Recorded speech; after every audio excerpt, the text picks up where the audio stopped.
Good morning friends. आज चाहिँ मैले यो हाम्रो पोन्डको छेउमा नयाँ सेड छ त्यसको यो भिडियो लिएर आएको छु। र यो पहिला मैले यो पोन्डको भिडियो हाल्दा एकदमै बेसी मन पराइदिनु भएको थियो है। र त्यही पोन्डको छेउमा आज फेरि अति सुन्दर यस्तो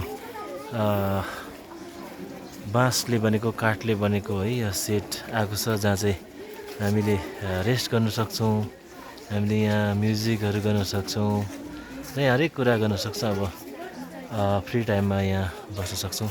र यो चाहिँ विशेष गरेर हाम्रो नामगेल सरको नेतृत्वमा यो बनिएको छ।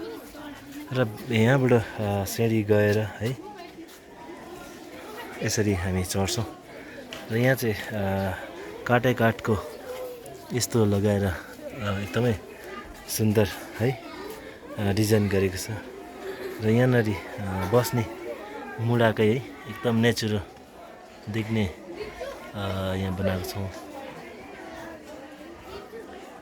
र यहाँतिर यसरी बसेर चाहिँ अब यहाँ चाहिँ अहिले माछा चाहिँ हालिहालेको छैन, यो रिनोभेटको कारणले गर्दा यहाँ नयाँ सिमेन्टहरूको यो गन्ध यो यस्तै मर्नु सक्छ भनेर। र पहिलाको यो झरना चाहिँ मैले यस्तो डिजाइन गरेको थियो र त्यसैलाई मोडिफाई गरेर यहाँ पानी झर्ने, यहाँदेखि माथिबाट त्यही पानी सर्कुलेट भएर चाहिँ यहाँबाट यसरी झर्छ। यो चाहिँ अब नेचुरल खोल्चाको लुक दिन चाहेको थिएँ।